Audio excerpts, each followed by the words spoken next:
Zona do Euro. Apresentação: Paulo Nunes.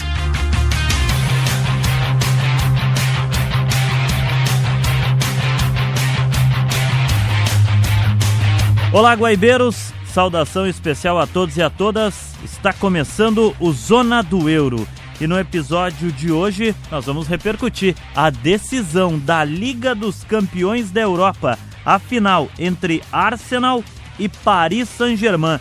Vamos trazer as curiosidades que envolvem a principal decisão do futebol europeu desta temporada, o resumo do que foi a repercussão das semifinais das eliminações do Bayern de Munique e também do Atlético de Madrid. No Zona do Euro, você vai conferir ainda um bate-papo com Gutierrez Sanches projetando essa decisão da Liga dos Campeões da Europa.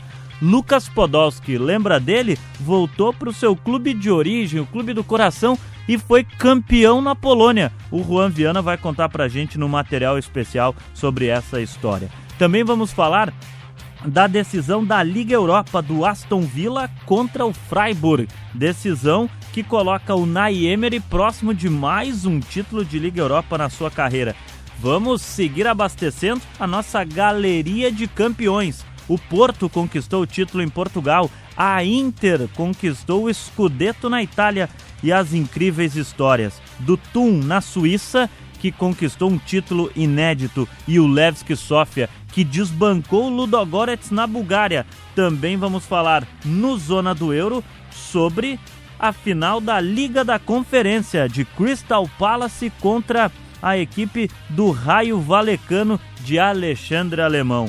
Tudo isso a partir de agora no Zona do Euro, que está no ar.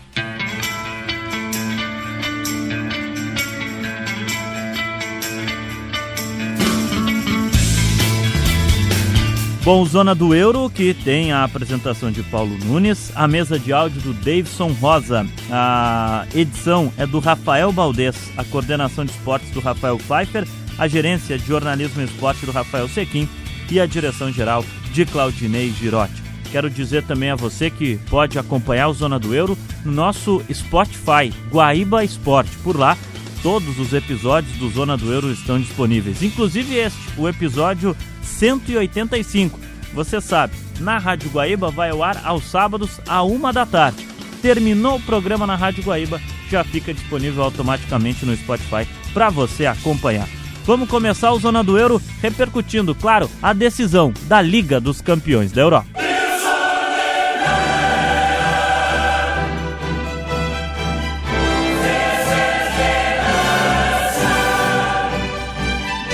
Os jogos de volta das semifinais da Liga dos Campeões, tivemos na terça-feira a classificação do Arsenal no confronto contra o Atlético de Madrid. Depois do empate na capital espanhola, o confronto até foi aberto, para Londres, no Emirates Stadium. Só que o jogo foi muito disputado, com algumas reclamações de arbitragem pelo lado do Atlético de Madrid, principalmente em relação a um lance de um pênalti em cima do Griezmann, que o árbitro Daniel Sieber, da Alemanha, acabou não marcando.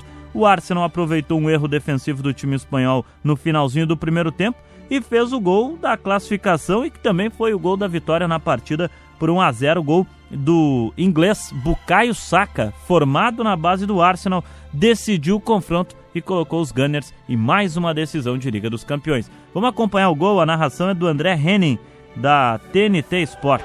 Olha a bola pro Gyökeres, vai chegar antes do Oblak, o Oblak tá fora do gol, Gyökeres dominou, olhou, cruzou, segunda trave, vai no peito do Trossard, demorou demais, vai fazer o que Trossard, ele bate pro gol, Oblak incrível, Saka! Gol!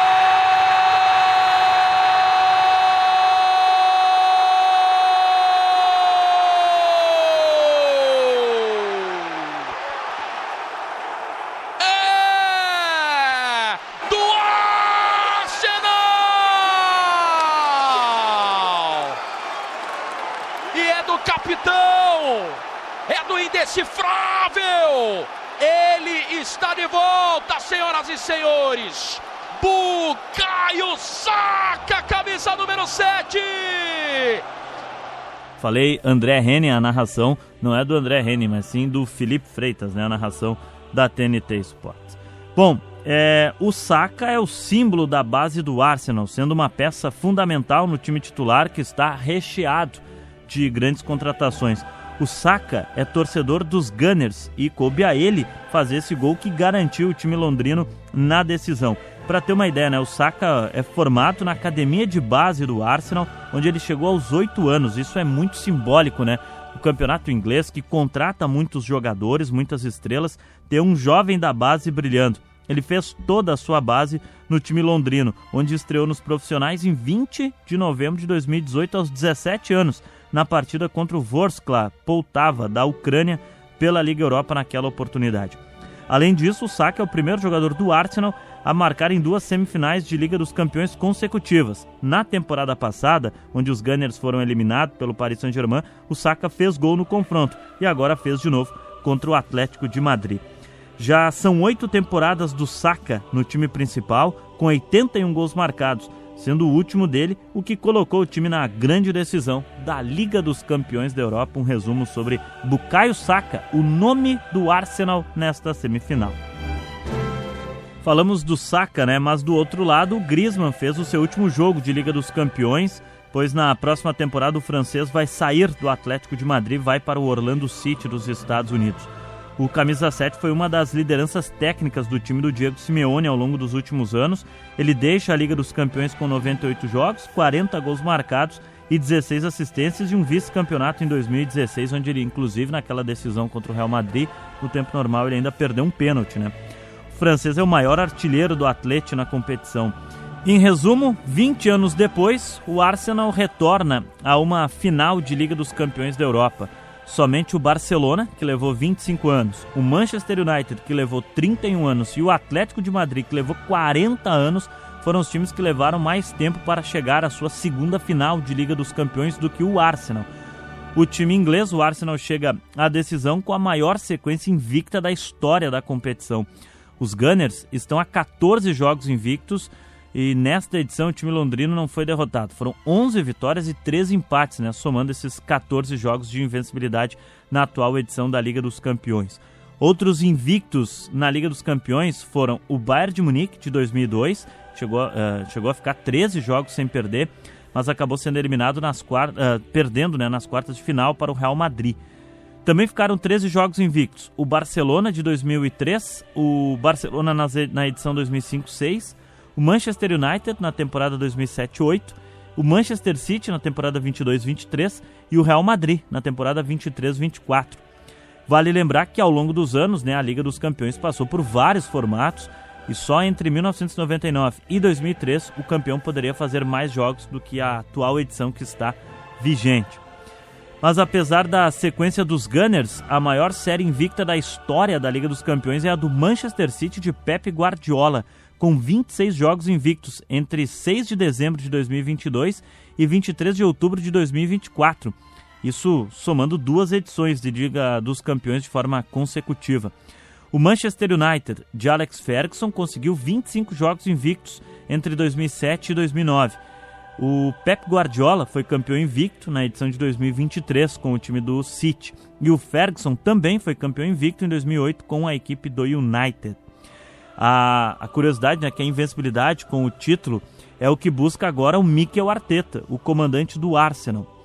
A vitória por 1-0 sobre o Atlético ilustra, né, a força defensiva dos Gunners, que só foram vazados em 9 oportunidades de 14 jogos que disputaram até o momento na Liga dos Campeões da Europa. A defesa de Mikel Arteta é a melhor da competição nesse momento. E o Arsenal agora tenta tirar, né, essa pecha dos fantasmas, né, porque o Arsenal volta a uma final de Liga dos Campeões depois de 20 anos, mas os Gunners vão para sua 7ª final continental e só conseguiram um título, que foi o da Recopa Europeia de 94, com a vitória sobre o Parma por 1-0, o gol do Alan Smith naquela oportunidade. A última final disputada pelo Arsenal foi a da Liga Europa em 2019, que foi vencida pelo Chelsea, 4-1 a goleada no Azerbaijão. Há 20 anos teve a derrota para o Barcelona na decisão da Liga dos Campeões de 2006 em Paris. Os Gunners ainda perderam a Liga Europa de 2000 para o Galatasaray nos pênaltis e as Recopas Europeias de 94 e 95 para o Saragossa da Espanha e de 1980 para o Valência também da Espanha. Agora em Budapeste, no 30 de maio, Arteta e companhia terão essa chance de exorcizar esses fantasmas. Você está acompanhando o Zona do Euro aqui na Rádio Guaíba. Estamos passando a limpo as curiosidades e as informações da semifinal da Liga dos Campeões da Europa. Agora nós vamos falar do outro finalista. Falamos do Arsenal, que confirmou a sua decisão, a sua vaga na decisão 20 anos depois. Agora vamos falar de Bayern de Munique e Paris Saint-Germain, que após um confronto movimentado em Paris, o PSG defendia a vantagem de um gol conquistada diante do Bayern para defender na Allianz Arena, já que o jogo de ida tinha sido aquele maluco 5-4 que nós vimos na semana passada em Paris. O jogo de volta não foi, pelo menos em termos de gols, sequer da forma que foi o primeiro, nem parecido. Foi placar magríssimo, 1-1, um empate.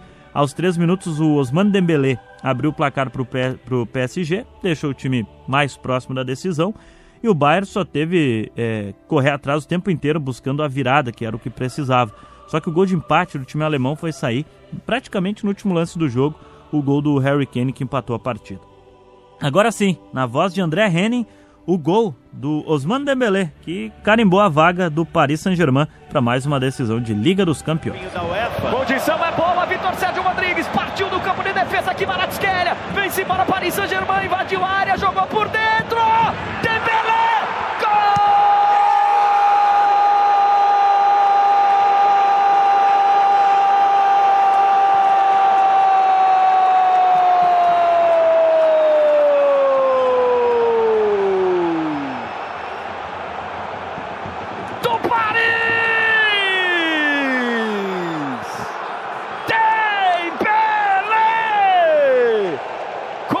De 3 minutos, escapuliu pela esquerda em condição legal, partiu do próprio campo Kvaratskhelia, veja o passe do Fabian Ruiz pro Kvaratskhelia, ele foi, avançou, levantou a cabeça, e aí o passe vem perfeito, vem açucarado, para Ousmane Dembélé abrir o marcador, está aberto o placar. Bom, curiosidades sobre essa final. Arsenal e PSG farão no dia 30 de maio em Budapeste apenas a segunda decisão entre clubes de diferentes capitais na Europa, isso na história da Liga dos Campeões. Porque teremos frente a frente, Londres, representada pelo Arsenal, a capital da Inglaterra, e Paris, a capital francesa, representada pelo PSG. A última e única vez até então que isso aconteceu na Liga dos Campeões foi há 55 anos, em 1971, quando o Ajax de Amsterdã enfrentou o Panathinaikos de Atenas. Eles mediram forças na decisão que foi em Wembley e os holandeses levaram a melhor naquela oportunidade.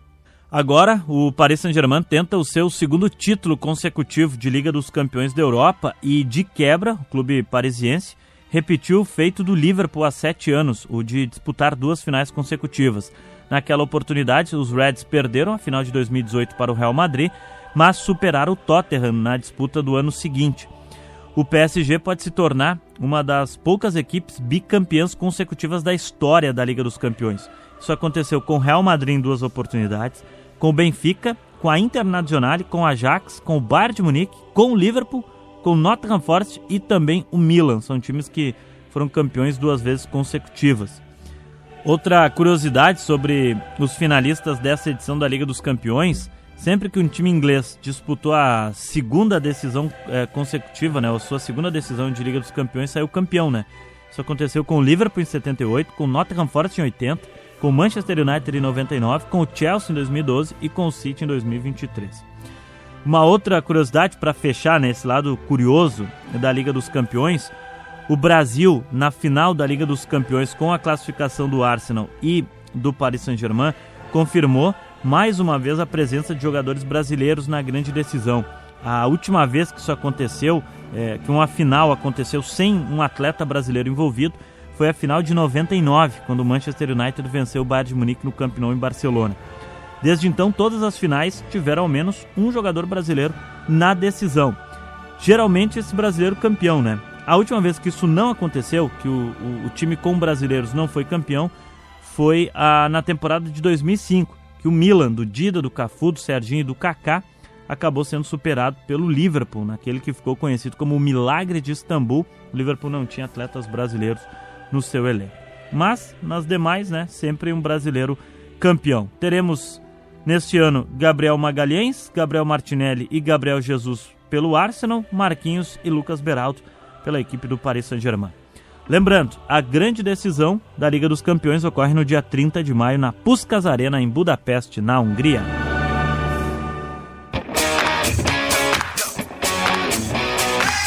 Bom, agora aqui no Zona do Euro, nosso papo é com o comentarista da casa, Gutierrez Sanches, para a gente falar um pouquinho e projetar o que vai ser a grande decisão no futebol europeu da Liga dos Campeões da Europa. Já falamos das classificações das equipes, das curiosidades, né, dos dois times, mas Guti, agora a gente vai projetar, né, Paris Saint-Germain e Arsenal, uma decisão e tanto.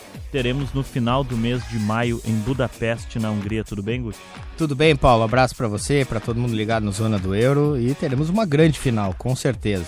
Uma equipe que os dois clubes, antes de mais nada, são parecidos, né? A gente vê um PSG investindo já há bastante tempo para chegar nesse patamar, e o Arsenal, que eu considero desse patamar, sempre teve muita dificuldade para, nas competições europeias, estar nessa fase. Haja vista, fazia 20 anos que não chegava numa final. E o PSG meio que quando chegou, já chegou 3 vezes numa final. Isso falando de clubes, né? Um muito mais tradicional, mas com uma dificuldade de estar no topo, em que pese tradicionalmente eu considerar o Arsenal um dos clubes do topo. Mas os dois, e aí que vem eu acho mais interessante, os dois de um projeto de longo prazo. Longo prazo que eu digo o quê?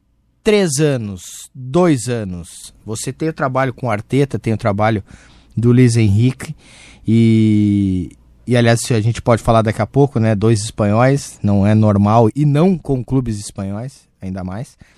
Mas são 2 equipes que o projeto foi construído por eles. Eles não saíram contratando estrelas, tem bons jogadores. Uma tentou fazer assim, não deu certo. Exatamente. O PSG tem o sucesso tão buscado depois que muda o perfil de projeto.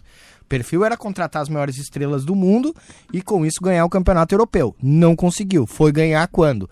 Apostou na gurizada francesa, apostou na gurizada portuguesa, tem brasileiro nesse elenco, tem um Kvaratskhelia da Geórgia. Então a gente vai vendo que é um projeto sem muita pompa. Hoje, esses caras são tudo estrela.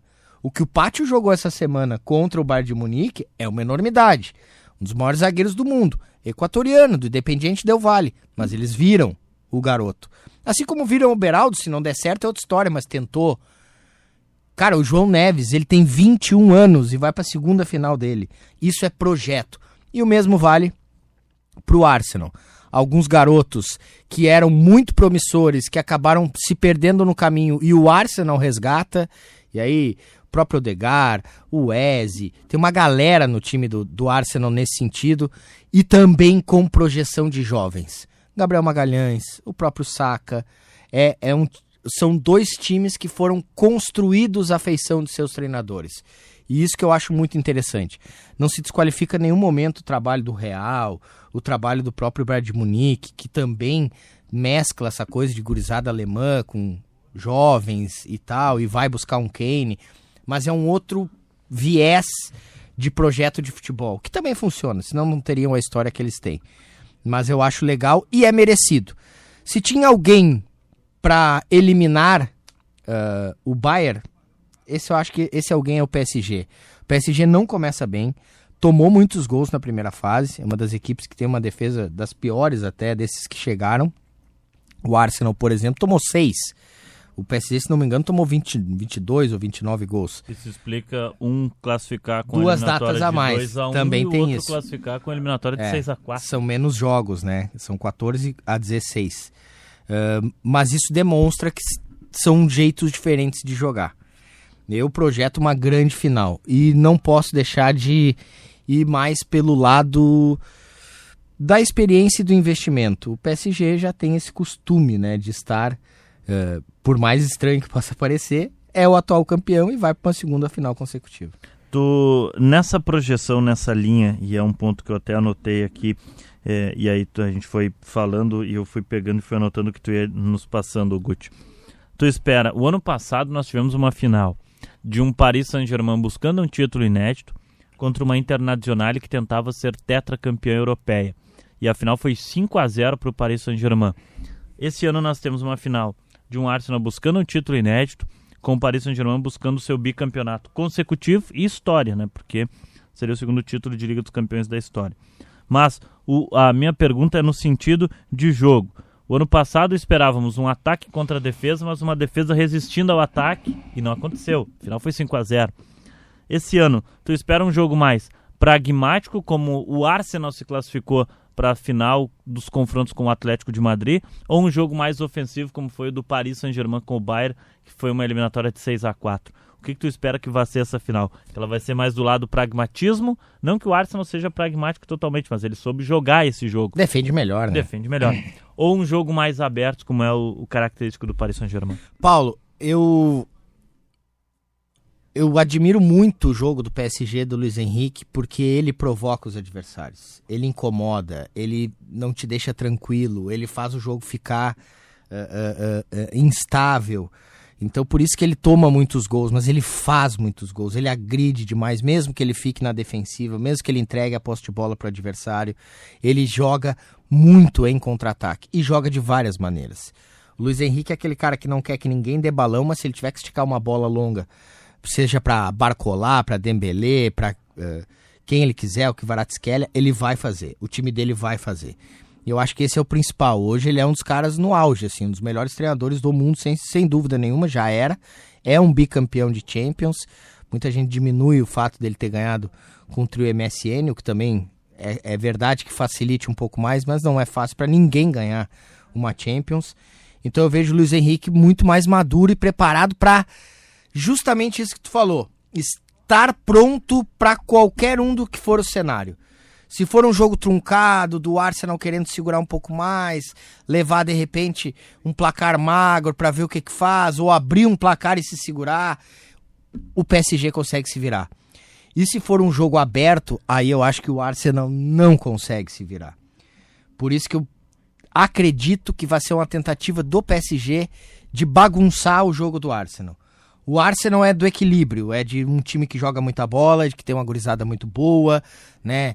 Tem o Eze armando bem as jogadas, tem uma zaga bem consolidada com o Saliba e o Magalhães. É um time sólido, porém sólido até demais em alguns momentos. E aí é que eu acho que há um pouquinho mais de maleabilidade no time do PSG. Além de qualidade individual, não que não tenha o Arsenal, tem grandes jogadores, né?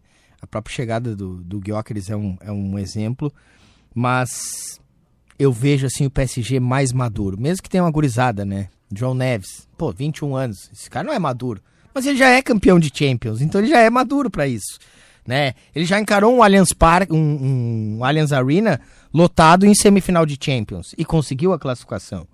O ano passado também uma campanha muito bonita. Então eu vejo o PSG mais pronto. Só que aí vai vir o outro lado. Acho que tá na hora do Arsenal. Acho que pode ter chegado a hora do Arsenal. E seria legal o Arsenal vencer a Champions. Já houve momentos de muito mais estrelas, de muito mais esperança até do mundo inteiro em cima desse Arsenal, ou do clube, né? Não desse time. E acho que agora chegou o momento. O Arteta merece, o trabalho dele é muito consolidado. Ah, mas bateu na trave em outros momentos, amarelou em outros momentos. Ah, isso é coisa do futebol. Mas o que tem que ver é o trabalho. Como ele monta o time, como esse time joga, né? Parecia que ia perder o inglês, agora já tá de novo dependendo somente de si. E acho que leva e merece levar. Então, não é um jogo que dá pra dizer assim, tem um grande favorito. Tem um time mais experimentado. Mas tem um time que parece estar no auge para poder beliscar esse título. O ano passado foi a semifinal, né? Paris Saint-Germain e Arsenal, passou o Paris Saint-Germain para decidir com a Inter também. Esse é um detalhe curioso que eles se enfrentaram no ano passado em 2 jogos. Fator das ligas nacionais, Guti. Por exemplo, o Arsenal vem numa liga muito mais competitiva do que a do Paris Saint-Germain, onde ele nada de braçada. E aí a minha pergunta é, como o Arsenal vai precisar provavelmente ir até a última rodada para saber se será ou não campeão inglês, e o Paris Saint-Germain está prestes a confirmar o título francês, isso vai influenciar lá na final, no dia 30 de maio, porque o Paris Saint-Germain pode em uma semana ganhar o Nacional e aí projetar só a final para ele. O Arsenal ainda assim não. Só que ao mesmo tempo o Arsenal está acostumado com isso, né? Porque a Liga Inglesa, quase toda a rodada, ele tem um jogo difícil pela frente. E o calendário mais apertado e mais difícil é o inglês, né? Com certeza. Ontem eu até ouvia vocês no Esperando Futebol falando sobre isso nessa semana. E aí vocês falavam justamente sobre essa questão de que o teu dia a dia numa Premier League é muito diferente de um dia a dia do Bayern ou do PSG, né? O dia a dia deles é mais facilitado. É claro que não é simples, você precisa pontuar, precisa ganhar, é uma responsabilidade, mas é fisicamente mais favorável ao PSG, salvo se a gente pensar que o Arsenal é mais exigido e talvez esteja um pouco mais preparado nesse sentido. A questão é se não vai chegar cansado, se não vai ter que dar a vida nesses 3 últimos jogos, coisa que o PSG não vai fazer. Então tem tudo isso que o Arsenal precisa dosar. Mas grandes ingleses, Paulo, que querem alguma coisa, eles têm esse calendário muito mais pesado. E acho que dá para tirar proveito de pensar, não, encaramos times mais fortes aqui na Inglaterra. Não agora, né, que é Burnley, Crystal Palace e West Ham. Né? Não agora, mas encara Liverpool, Tottenham, ainda que mal, Chelsea, Manchester, né? Então são muito mais times de mesma grandeza ou até maiores do que o próprio Arsenal que eles encaram semanalmente. O PSG vai ter um clássico aqui a colar com o Lyon, como foi, ainda perdeu, né? Vai ter um jogo mais difícil de repente com o Mônaco, mas não é uma coisa tão difícil assim, né? E pode ser pro bom e pro mal. Pode, de repente, deixar o Arsenal mais preparado, mas também pode deixar mais cansado. E no PSG, o contrário. Pode, daqui a pouco, deixar mais descansado ou pode deixar mais relaxado, menos ligado, com uma distância temporal razoável para o jogo do dia 30. Pode ser armadilhas. Mas aí eu entro na questão do técnico, sabe? Eles zeram isso na hora de dar um discurso no vestiário. Eu tenho certeza disso. Quando estiverem lá no vestiário do Puskás Arena, conversando, a última conversa antes de subir para o campo, para o aquecimento, que seja... Eles vão dizer, isso aqui é uma final de Champions, eu não preciso dizer mais nada pra vocês. E é verdade, né? O máximo que o treinador pode fazer é passar instruções específicas do jogo. Eles têm isso aqui, essa jogada pela esquerda, isso tu tem que te preocupar. Mas se preocupar em motivar, em dizer a grandeza do jogo, pra isso não precisa. Só dizer, a gente tá hoje numa final de Champions. Se vocês acham que não é importante, vocês vão lá e jogam normal, e tá tudo certo, vão perder. Agora, se vocês querem uma das maiores glórias da profissão, atividade de vocês, tem um jogo agora pra gente disputar. E é isso que vai acontecer. Pra fechar, tem favorito entre Paris Saint-Germain e Arsenal? Acho que um pouquinho PSG. Pela maturidade maior do Luiz Henrique, pela experiência do PSG de já ter conquistado o título no ano passado, pelo fato de ter se azeitado bastante nessa fase agora de playoffs da Liga dos Campeões. Mas é um favoritismo no que eu disse, e não tem jogadores muito melhores, tem investimento muito maior. Não, vai ser um jogo complicado. O Arteta tá no seu auge também, não à toa tá para ganhar um campeonato inglês e tá para disputar a final da Champions, mas eu não posso deixar de dizer que um pequeno favoritismo pro PSG. Até porque a gente tem que manter a coerência, né, Paulo? Nós, você, eu, todo mundo, a gente sempre achou assim, os dois grandes dessa chave semifinal, os dois maiores, estão se encarando, PSG e Bayern de Munique. Isso me leva a crer que o que passou, o que tirou o outro, tem um pequeno favoritismo. Mas nada assim de que não, o Arsenal não tem chance, o Arsenal não vai conseguir. Tem totais condições, tem bons jogadores e vão torcer para que nesse jogo os brasileiros estejam bem e não se machuquem principalmente. Eu até achava que a final ia ser Bayern de Munique e Arsenal. Não, né? E é plausível, claro. E todo mundo sabe, por exemplo, da minha torcida, meu gosto pelo Atlético de Madrid, mas sempre achei o Arsenal favorito no confronto. E achei, inclusive, que o Atlético foi mais longe do que eu imaginava que fosse ir nessa temporada. Bom, Guti, vamos acompanhar então, dia 30 de maio, 13h aqui para o Brasil, o horário da decisão da Liga dos Campeões da Europa. 67 mil lugares, 38 a UEFA prometeu que vai dividir entre os torcedores. O resto é para os privilegiados, né? Convidados, conta, né? Patrocinadores, né? Donos. E tava vendo também, tá caríssimo para se hospedar em Budapeste. O pessoal já tá conseguindo na região metropolitana longe e ainda assim pagando caro. Tem uns malucos que vão dormir em Nuremberg, do Arsenal, e vão de ônibus, que é mais barato, porque também já tá mais de 1.000 euros uma passagem pro dia ou pros dias próximos, né? Antecedentes a final. Pra gente ter uma ideia, tem hotel que é 200 euros na semana seguinte a diária, a semana seguinte à final, mas para os dias da final, quase 1.000 euros a diária. É o tamanho da competição, né? Outro dia nós vamos falar do crime que a UEFA vai cometer, que é deixar a Nike, que vai administrar a bola da Liga dos Campeões, tirar as estrelas. Não vai ter mais as estrelas. Mas aí vai ficar para outro papo. Mas era Adidas, não era? Eu tô vendo. É Adidas, quem faz a bola agora é Adidas, com as estrelas. Mas acho que no próximo ano já vai ser com a Nike sem as estrelas. Aliás, tu que gosta, informação dessa semana, Gianni Infantino anunciou, acabou o contrato com a Panini, viu? Ah, sim, daí vai pro álbum da Copa. Vai pra Fanatics. Olha, eles assinaram, depois de 60 anos de parceria com a empresa italiana. Isso pros próximos, né? Gutierrez Sanches conosco, aqui no Zona do Euro.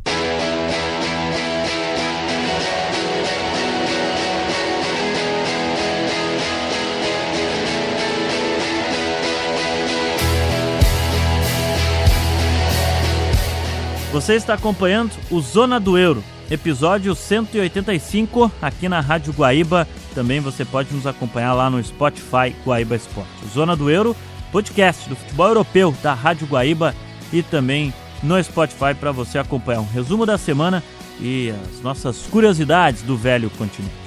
Agora em destaque, o atacante polonês naturalizado alemão Lukas Podolski, lembram dele? Concluiu o sonho de menino, ser campeão com seu clube do coração.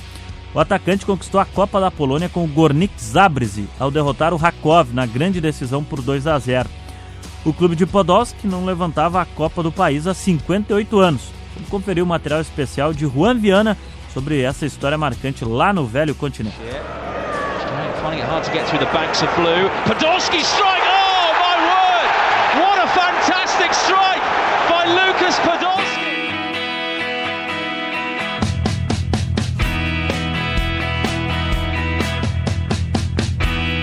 Lukas Józef Podolski, nascido em 4 de junho de 1985 na cidade de Gliwice, na Polônia. Filho de Waldemar Podolski, ex-jogador de futebol, e Krystyna Podolska, ex-jogadora de handebol da seleção polonesa, Lukas cresceu em um ambiente totalmente ligado ao esporte. Em 1987, a sua família se mudou para a Alemanha Ocidental em busca de melhores condições de vida. Foram morar na cidade de Bergheim, que fica próxima à cidade de Colônia. Em 1995, ingressou nas categorias de base do Colônia FC, clube pelo qual desenvolveu grande identificação. Atacante de muita força física e chute potente, rapidamente passou a ser considerado como uma das maiores promessas do futebol alemão. Em novembro de 2003, com apenas 18 anos, ele estreou pela equipe principal do Colônia. Mesmo atuando em um clube que alternava entre primeira e segunda divisão, Podolski chamou atenção pelo número de gols.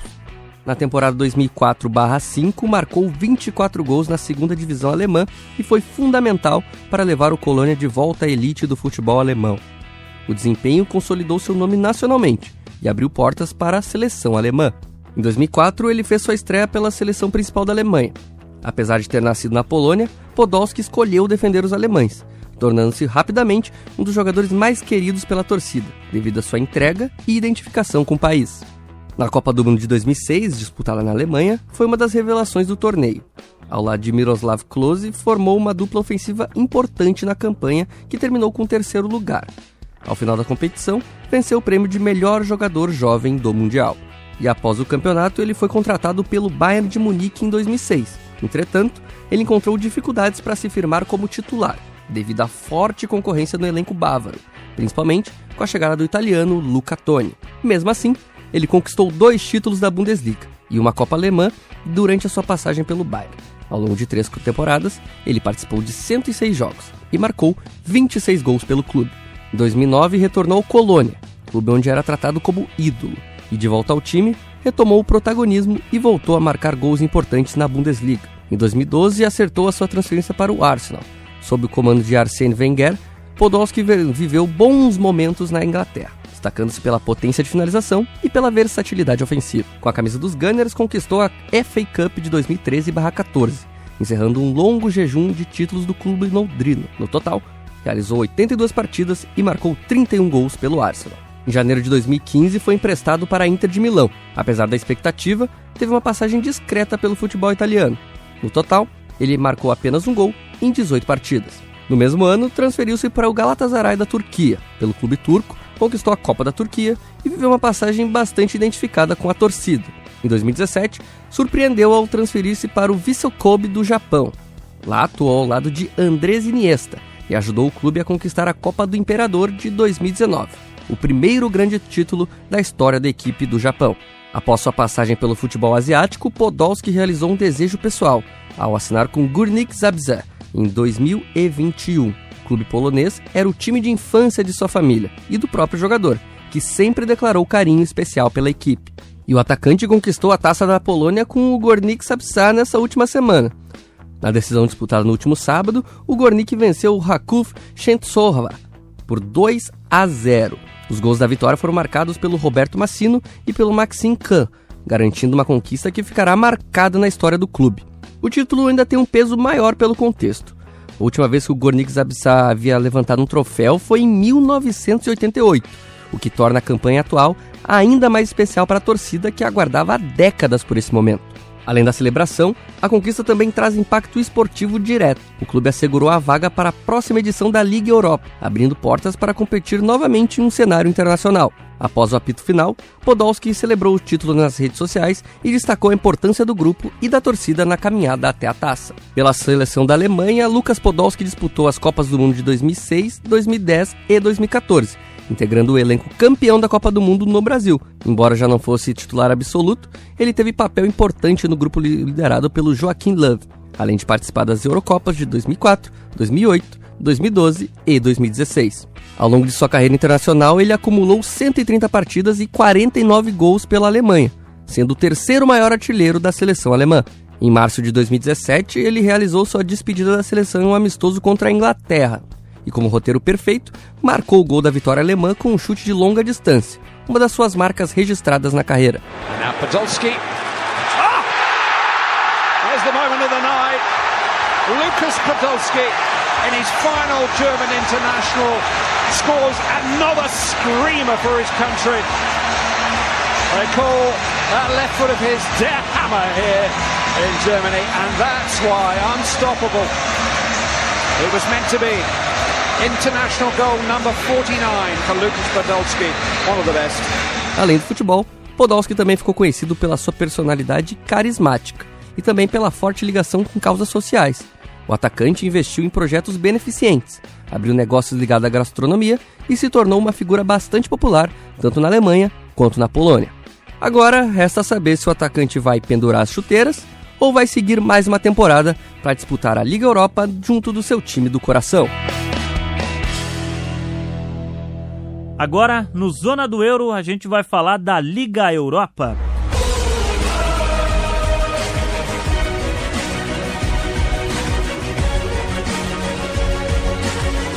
Porque a decisão que vai ser disputada no próximo dia 20 de maio no Beşiktaş Stadium em Istambul, na Turquia, terá o Aston Villa da Inglaterra contra o Freiburg da Alemanha, ambos buscando o título inédito na competição. Na semifinal, nessa última semana, o Freiburg jogou no Europa Park Stadium, jogou em casa e venceu o Braga de Portugal por 3-0, virou, porque o primeiro jogo tinha sido 2-1 para o Braga em Portugal, e confirmou sua vaga na decisão. Teve invasão da torcida do Freiburg para comemorar essa vaga inédita. Já no Villa Park, em Birmingham, o Aston Villa também virou a eliminatória, no confronto inglês. Havia perdido para o Forest por 1-0 fora de casa, mas o time de Unai Emery venceu por 4-0 o jogo da volta e agora vai para a decisão. O Unai Emery segue buscando mais um título de Liga Europa, Ele tem 3 com Sevilha, 1 com Villarreal, além de uma final perdida com o Arsenal. Vai para sua 6ª decisão o Unai Emery. Portanto, 20 de maio, em Istambul, na Turquia, a decisão entre o favorito Aston Villa da Inglaterra contra o Freiburg da Alemanha.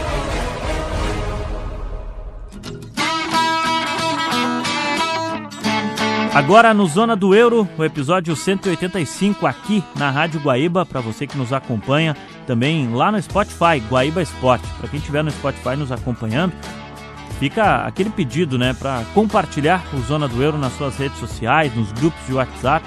Pode comentar ali no Spotify, deixar a sua opinião e acompanhando a gente por lá, o episódio 185. Mas também estão disponíveis os demais episódios do Zona do Euro para você acompanhar por lá.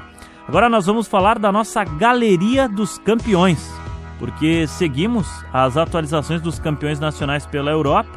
Em Portugal, o Porto se sagrou campeão nacional com 2 rodadas de antecedência o time do técnico Francesco Farioli conquistou o título após vencer o Alverca por 1-0 em casa no último final de semana. 2 fatos marcantes no Campeonato Português. O Benfica de José Mourinho ainda não perdeu na Liga Nacional nesta temporada, mas não será o campeão, ou seja, pode terminar a temporada invicto e sem o título. E o técnico italiano do Porto, o Francesco Farioli, na temporada passada treinava o Ajax da Holanda e perdeu o título nacional naquela oportunidade para o PSV na última rodada. Nesta temporada, ele foi para o Porto, assumiu a liderança da Liga na 4ª rodada e não saiu mais da ponta, né? Esse é o 31º título do Porto de campeonato português, que está atrás apenas do Benfica com 38 conquistas. O Porto, em Portugal, desbancou o favorito Sporting, que via de um bicampeonato nacional consecutivo. Na Itália, a Internazionale retomou o caneco, que estava com o Napoli e se tornou a campeã italiana desta temporada. Esse é o 21º Scudetto dos interistas, que são o segundo maior vencedor do país, né, da Série A italiana, atrás apenas da Juventus com 31 conquistas, mas a Juve não vence desde 2019. Chegou a enfileirar aquela sequência de 9 títulos consecutivos na Itália. Nas últimas 6 edições da Série A italiana, a Inter faturou 3 títulos. Desta vez, o título veio após a vitória em casa sobre o Parma, com 3 rodadas de antecedência, coroando o trabalho do técnico e ex-jogador do clube, Christian Chivu. O romeno comandou a equipe nesta temporada e, assim como em 2010, a Inter foi campeã com o estrangeiro, né? Na época era José Mourinho, que conquistou um bicampeonato comandando o time da Inter, o técnico português. Depois de muito tempo que um estrangeiro não vencia como treinador a Série A italiana, foi a vez do romeno Christian Chivu conseguir com a Internazionale. A história mais marcante desta temporada em uma Liga Nacional chegou ao final feliz nesse último final de semana. Na Suíça, o Thun, o FC Thun, que havia conquistado a Série B na temporada passada, era o único time da elite do país que não havia conquistado a Liga Nacional e enfim saiu da fila com algumas rodadas de antecedência. O Thun sagrou-se finalmente campeão suíço, sendo a grande surpresa do país e também em termos de Liga Nacional no velho continente. O modesto time desbancou os tradicionais Young Boys e Basel para faturar o caneco com 11 pontos de vantagem para o segundo colocado, o Sangalém. O Thun é campeão inédito, mas o maior campeão do país é o Grasshoppers, que tem 27 conquistas, mas está na fila desde 2003. Depois, na galeria ainda vem o Basel com 21 títulos e também Servette e Young Boys, que estão empatados com 17 conquistas. O Servette não vence desde 99 e o Young Boys desde 2024. O Thun foi campeão da Série B suíça no ano passado e neste ano conquistou a elite do futebol nacional. E a maior hegemonia da segunda década dos anos 2000 chegou ao fim na Europa, pois na Bulgária o Levski Sofia desbancou o Ludogorets e se tornou campeão búlgaro após um jejum de 17 anos. O time da capital do país conquistou seu 27º título do campeonato nacional, onde não vencia desde 2019, onde não vencia desde 2009. O maior campeão da liga local é o outro time da capital, o CSKA Sofia, que tem 31 conquistas, mas que não vence desde 2008. A hegemonia do país pertencia ao Ludogorets, que havia ganho as últimas 14 edições do campeonato búlgaro. Nem o Bayern na Alemanha ou a Juventus na Itália foram capazes de enfileirar esse número de conquistas em sequência. Mas nesta edição, o Ludogorets foi desbancado pelo tradicional Levski Sofia. Na Eslováquia, o Slovan Bratislava confirmou seu 8º título consecutivo da liga local. Além disso, o clube é o maior campeão do país com 16 conquistas e desde 2019 só ele vence o campeonato nacional. Já no Chipre, a festa ficou com o Omonia Nicosia, que conquistou seu 22º título nacional. O clube é o segundo maior campeão do país, atrás apenas do Apoel, com 29 conquistas. O Omonia não vencia a liga local desde 2021. Já na Bósnia e Herzegovina, o título ficou com o Borac Banja Luka. Este foi o tetracampeonato do clube, que desbancou o atual campeão Zrinjski Mostar. Aliás, o Zrinjski Mostar é o maior campeão bósnio com 9 taças. O campeão nacional em Liechtenstein nessa temporada é o FC Vaduz, que enfileirou seu 5º título seguido. É o maior campeão do país com 52 conquistas. Depois vem o Bauser com 11 títulos. Falando em títulos, né, o Juan Viana preparou um material especial sobre Christian Chivu, o romeno, que tornou-se campeão italiano como treinador com a Inter.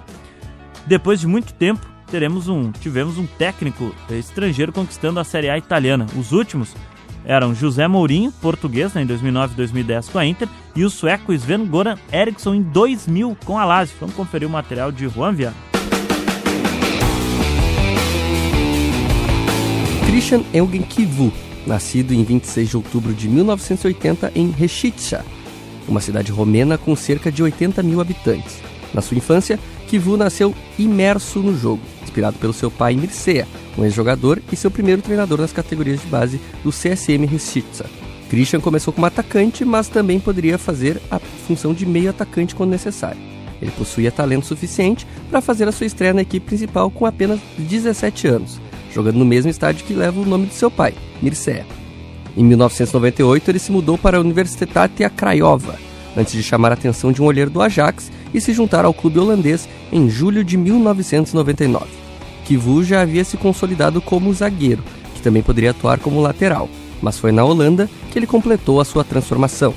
Em 2001, o romeno se tornou o capitão mais jovem da história do Ajax. Durante a sua estadia em Amsterdã, Kivu conquistou o título da Liga, a Copa da Holanda e a Supercopa da Holanda. Após 142 jogos ao longo de 4 anos, ele se mudou para a Itália, assinando com a Roma em 2003. O romeno passou 4 temporadas na capital, vencendo a Copa da Itália em 2006/7.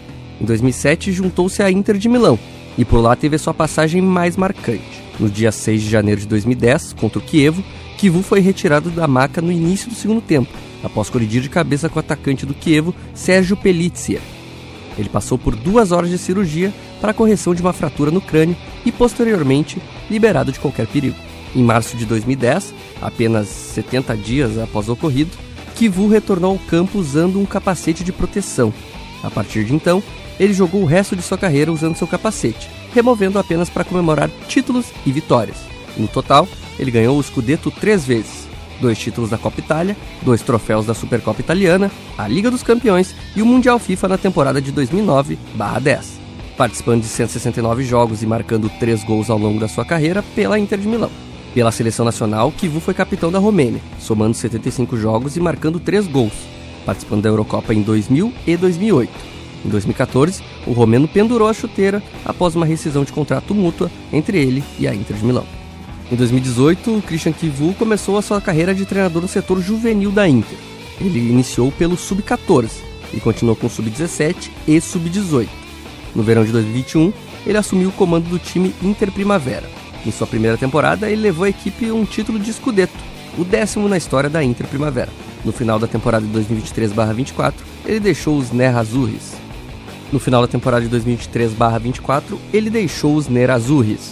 Em fevereiro de 2025, Kivu foi nomeado o novo treinador principal do clube do Parma, equipe da Série A. No comando, ele realizou somente 13 jogos no campeonato italiano, com 3 vitórias, 7 empates e 3 derrotas.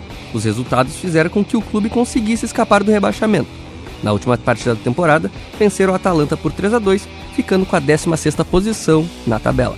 E após salvar o Parma, o Kivu retornou à Inter de Milão, mas agora para comandar o time principal. Em sua primeira temporada, conquistou o Scudetto com 3 rodadas de antecedência. E após 16 anos, a Série A voltou a ter um treinador estrangeiro como campeão. Antes do romeno, o último havia sido o português José Mourinho, em 2009/10, também com a Inter de Milão. De acordo com a Gazzetta dello Sport, a Inter apresentou uma proposta de renovação de contrato, que manteria Kivu no San Siro até junho de 2028. Os termos propostos incluem um aumento salarial, elevando os ganhos anuais de Kivu de 2,1 milhões de euros para 3 milhões de euros. O presidente da Inter, Beppe Marotta, afirmou repetidamente que deseja que Kivu permaneça no clube por muitos anos. Embora as comemorações do Scudetto ainda estejam acontecendo, Kivu não tem tempo para descansar. Ele está preparando a sua equipe para a final da Copa Itália, contra a Lazio, na próxima quarta-feira. Bom, nesse meio tempo, em que o Kivu levou ali, nesse intervalo do José Mourinho para o Kivu, de 2010 para 2026, 2025 o Conte, italiano, ganhou comandando o Napoli, 2024 foi o Simone Inzaghi comandando a Inter, 23 o Luciano Spalletti comandando o Napoli, o Milan de 22 era do Stefano Pioli, aí o Antônio Conte em 2021 ganhou o Campeonato Nacional com a Inter, o Maurício Sarri em 2020 ganhou com a Juventus. E aí entre 19, 18, 17, 2016 e 2015 era o Maximiliano Allegri comandando a Juve. 2014, 13 e 12 o Antônio Conte também comandando a Juventus. E 2011 o Maximiliano Allegri comandando o Milan. Outro fato curioso, né? Times que subiram para a elite nacional e no primeiro ano já venceram a liga principal. Falamos do Thun, na Suíça, que protagonizou esse feito nesta temporada na Europa, mas já tivemos outros casos. Em 2012, o Ludogorets fez este feito na Bulgária. Em 1998, o Kaiserslautern, na Alemanha, também conquistou a Série B e no ano seguinte a Série A alemã. O Moss FC na Noruega em 87. O Nottingham Forest na Inglaterra em 1978 também conquistou a Championship e depois a Premier League, né, o campeonato inglês neste caso, porque ainda não era a era da Premier League. Na França, em 78, o Mônaco repetiu o feito de ganhar a Série B depois a Elite. Na Suécia, o Worcester, em 68, ganhou a segunda divisão, depois ganhou a Elite também. Ainda tivemos o Saint-Étienne, em 64, na França, o DWS Amsterdã, na Holanda, em 64, e para fechar, outros 4 times também repetiram esse feito. Na Inglaterra, o Ipswich Town, em 62, o Elfsborg, na Suécia, em 61, na Suíça, o Zurich, em 52, e também na Inglaterra, o Tottenham, em 1951. Times que ganharam a segunda divisão e no ano seguinte ganharam a Liga na Elite. Para fechar o nosso Zona do Euro, nós vamos com a Liga da Conferência, porque no próximo dia 27 de maio, na Red Bull Arena em Leipzig, na Alemanha, teremos a decisão entre o Rayo Vallecano da Espanha e o Crystal Palace da Inglaterra. Nas semifinais, nessa última semana, no Stade de la Mainot, o Rayo Vallecano na França ganhou por 1-0 do Strasbourg, gol do alemão, o jogador do Inter, e garantiu a vaga na decisão. O Rayo já havia ganho o primeiro jogo por 1-0 na França. No Selhurst Park em Londres, na Inglaterra, o Crystal Palace derrotou o Shakhtar Donetsk por 2-1, já havia ganho o primeiro jogo por 3-1 fora de casa e também garantiu a sua vaga na decisão. Portanto, 27 de maio, na Red Bull Arena, na Alemanha, em Leipzig, teremos Rayo Vallecano e Crystal Palace. Para fechar o Zona do Euro, um último destaque, né? A briga no Real Madrid. Antes do El Clássico, teremos nesse domingo Real Madrid e Barcelona se enfrentando. E o Tchouaméni brigou no treino do Real Madrid com o Valverde. O Real Madrid já informou que o Valverde vai ficar 15 dias afastado, porque teve que ir ao hospital por conta de lesões, né, dessa confusão. O Tchouaméni deve ganhar uma punição também pesada, mas o clima está tenso lá no Real Madrid, depois de uma temporada que está sendo longe da imaginada pelo clube espanhol. Gente, o Zona do Euro, episódio 185, vai ficando por aqui. Agradeço a todos que estiveram conosco. E a qualquer momento, né, você sabe, o Zona do Euro disponível lá no Spotify, Guaíba Esporte por lá, a qualquer momento você pode nos ouvir. Tanto o episódio 185, que foi o de hoje, mas também os demais episódios que lá estão disponíveis. Na semana que vem a gente volta. Obrigado a todos, tchau! Zona do Euro. Apresentação Paulo Nunes.